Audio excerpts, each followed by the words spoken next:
காலையில் எழுந்திரிச்சோன்னே நம்ம செய்கிற முக்கியமான வேலையில் ஒன்று இந்த உப்பு வழிபாடு தான். உப்பு வழிபாடை முடிச்சுட்டு 4 உப்பு எடுத்து வாயில் போட்டுட்டு தண்ணியை ஊற்றி கொப்பளிச்சிக்கிட்டே எண்ணெய் தடவிடலாம். கொப்பளிக்கிற கேப்பில் நல்லா ஒரு ஆயில் மசாஜ், டெய்லி காலையில் ஆயில் மசாஜ் நம்ம தலைக்கு கொடுத்தோம்னா நம்ம முடி ரொம்ப ஹாப்பியாக இருக்கும்ல. நம்ம அதையும் கண்டுக்கிறோம் அப்படிங்கிறதுனால அவர் கொஞ்சம் நல்லா ஹாப்பி ஆகிடுவார். அதனால் டெய்லி காலையில் கண்டிப்பாக இந்த ஆயில் மசாஜை எல்லாருமே கூட ட்ரை பண்ணி பாருங்கள். டெய்லி நம்ம முடிக்கிட்ட நம்ம கொஞ்சம் பேசணும். அதுக்கான டைமாக இந்த ஆயில் ஆயில் அப்ளை பண்ணுற டைமை நம்ம யூட்டிலைஸ் பண்ணிக்கலாம். என்னது முடிக்கிட்ட பேசணுமா அப்படின்னு சொல்லி ரொம்ப காமெடியாக நினைக்காதீங்க.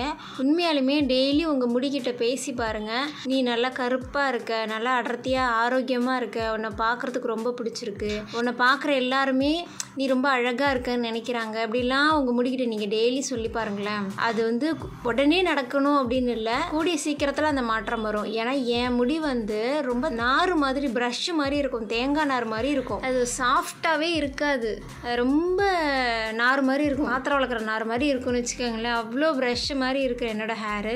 அது சாஃப்டாக வேணும்னு நானே நினச்சிக்கிட்டே தான் இருப்பேன். என்னோட முடியை சாஃப்டாக இருக்க, நீ நல்லா ஆரோக்கியமாக இருக்க, கருன்னு இருக்க அப்படின்னு நான் என் முடிக்கிட்ட பேசிக்கிட்டே தான் இருப்பேன். அதே மாதிரி நீங்களும் உங்கள் முடிக்கிட்ட டெய்லி பேசி பாருங்கள். அதோட ரிசல்ட்டு கூடிய சீக்கிரத்தில் நீங்கள் பார்ப்பீங்க. இந்த ஹேர் பேக் வீட்டில் நாங்களே ரெடி பண்ணது தான். இதில் எல்லா ஹெர்பல் இன்க்ரீடியன்ஸும் போட்டிருக்கோம். சீயக்காய், மெயினாக சொல்லணும் அப்படின்னா சீயக்காய், பூந்திக்கொட்டை, நெல்லிக்காய், அப்புறம் கீரை வகைகளில் கூட எல்லா கீரைகளையும் போட்டிருக்கோம். அவ்ரி பொடி போட்டிருக்கோம், செம்பருத்தி இலை, பூவு, வேப்பலை. இதோட இன்க்ரீடியன்ட் லிஸ்ட் ரொம்ப பெருசு. நம்ம தோட்டத்தில் இருக்கிற எல்லா மூலிகையுமே அடித்து நவுத்திட்டோம். இது அரைச்சி இப்போ 1 வருஷம் ஆக போகுது. அடுத்து இப்போ நாங்கள் திருப்பி அரைக்க போகிறோம். மேக்ஸிமம் இந்த சம்மர் டைமில் எப்போதுமே அதை அரைச்சி வச்சுருவோம். மழை டைமில் அரைக்க முடியாதுங்கிறதுனால சம்மர் டைமில் ஒன்ஸ் அரைச்சி வச்சுருவோம். இந்த ஹேர் பேக் நல்லா தலையில் செட் ஆகிறதுக்குள்ளே துணியை துவைச்சிடலாம். மேன் ப்ரப்போசஸ் காட் டிஸ்போசஸ் அப்படின்னு சொல்கிறேன். துணியெல்லாம் துவைச்சி முடிச்சிடலான்னு நினச்சேன். வந்தியத்தேவன் முழிச்சுக்கிட்டு நான் இருக்கும்போது நீ எங்கே துணி துவைக்கிறது அப்படின்ட்டு அவன் முழிச்சிட்டு கத்த ஆரம்பிச்சிட்டான். அப்புறம் துணி துவைக்கிறத அப்படியே பாதியிலே விட்டுட்டு கீழே அவனுக்கு ஃபஸ்ட்டு ஒரு கஞ்சி வச்சு ஊட்டி விட்டுட்ட பிறகு அவனுக்கு ஒரு ரெஃப்ரெஷிங் மேக்கப் ட்ரெஸ் போட்டு விட்டு, முகம் கை கால் கழுவி விட்டுட்டு, தலையெல்லாம் சீவி விட்டுட்டு அவனை இடுப்பில் வச்சுக்கிட்டே தான் இதுக்கப்புறம் எல்லா வேலையுமே நடக்கும். ஃபஸ்ட்டு இந்த விளக்க வேண்டிய பாத்திரத்தெல்லாம் எடுத்து விளக்க போட்டுடலான்னு ஒவ்வொன்றா எடுத்து வச்சு, பரீட்சித்து நான் ஹெல்ப் பண்ணுறேம்மா அப்படின்னு சொல்லி ஒன்றா கொண்டு போய் நான் எடுத்து வைக்க அவர் கொண்டு போய் சிங்க்கு கிட்ட போட்டுட்டு வந்தார். நடுவில் தம்பியை கொஞ்சிக்கிட்டு வேலையும் பார்த்துக்கிட்டு இருந்தான் என் தங்கப்பட்டு.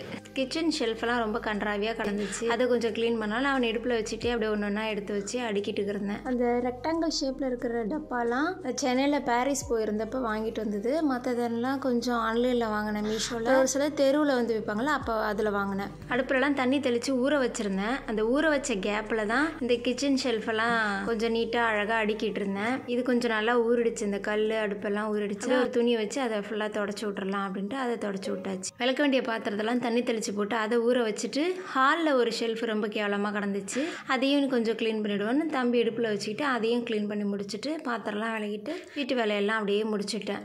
பப்பாளி விதை பக்கத்தில் ஒருத்தவங்கள்ட்ட இருந்து வாங்கியிருந்தேன். அந்த விதையெல்லாம் விதைச்சி விட்றலாம். வண்டி பெட்டி ஒன்று வேஸ்ட்டாக கடந்துச்சுன்னு ஏற்கனவே போன வீடியோவில் சொல்லியிருந்தால மண்ணெல்லாம் சேகரிச்சிருந்தேன். அந்த வண்டி பெட்டியில் இந்த பப்பாளி விதையை கொஞ்சம் அங்கிட்டு ஒன்று இங்கிட்டு ஒன்றுன்னு சொல்லி விதைச்சி விடுவோன்னு நிறைய பப்பாளி விதையை விதைச்சி விட்ருக்கேன். இது மொளை வந்ததும் அடுத்த வீடியோவில் நம்ம பார்க்கலாம். சும்மா மேலாப்பில் அப்படியே வச்சு லைட்டாக அமைக்கி விட்டுட்டு மண் போட்டு மூடி வச்சுட்டு, எப்போதுமே செடி நட்டு வச்ச உடனே கொஞ்சம் நம்ம தண்ணி தெளிக்கணும்ல, அதுக்காக கொஞ்சோண்டு தண்ணி தெளித்து விட்டாச்சு.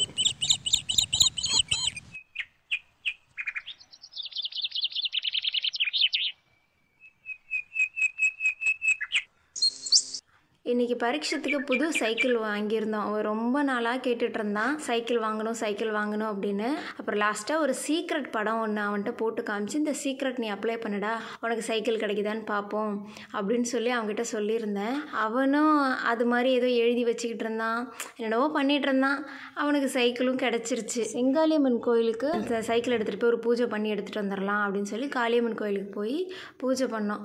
அவர் எலுமிச்சம்பழம்லாம் அறுத்து பூஜை பண்ணார். பட் அதை எங்களால் வீடியோ எடுக்க முடியல. அப்புறம் முருகன் கோயிலுக்கு வந்து முருகன் கோவிலையும் அதேமாரி ஒரு பூஜை பண்ணியாச்சு. சைக்கிளுக்கு ஒரு பூஜை போட்டுட்டு நாங்களும் விபூதி குங்குமம்லாம் வச்சுக்கிட்டு வீட்டுக்கு போனோம். நான் ஏற்கனவே சொல்லியிருந்தேன் இல்லையா, அந்த காளியம்மன் கோவிலுக்கு ஷெல்ஃபு கட்டி கொடுக்க போகிறேன் யூடியூபோட ஃபஸ்ட்டு சேலரியில். அப்புறம் ஒவ்வொரு சப்ஸ்கிரைபர் சார்பாகவும் 5 ரூபா எடுத்து வைக்க போகிறேன் அப்படின்னு. இப்போ நம்ம முன்னாடி காமிச்சல செங்காளியம்மன் கோவில், அந்த செங்காளியம்மன் கோவிலில் தான் நம்ம ஷெல்ஃபு கட்டி கொடுக்க போகிறோம். அந்த கோயிலில் எப்போதுமே பக்தர்கள் கூட்டம் நிறைஞ்சு வழிஞ்சிட்டே இருக்கும். சைக்கிளுக்கு பூஜை போட்டுட்டு எடுத்துகிட்டு கிளம்பிட்டாரு பரீட்சித்து. தம்பிக்கு ஒரே ஆனந்தம், இன்னைக்கு ஃபுல்லாக செம்ம ஹாப்பியாக இருந்தான். அன்றைக்கி நைட்டு அவங்க அப்பாட்டெல்லாம் வேற, அப்பா இன்னைக்கு நான் ரொம்ப சந்தோஷமாக இருந்தேன்ப்பா அப்படின்லாம் சொல்லிகிட்டு இருந்தான். ஓகே, வீட்டுக்கு வந்தாச்சு. விலாக முடிச்சுக்கலாமா?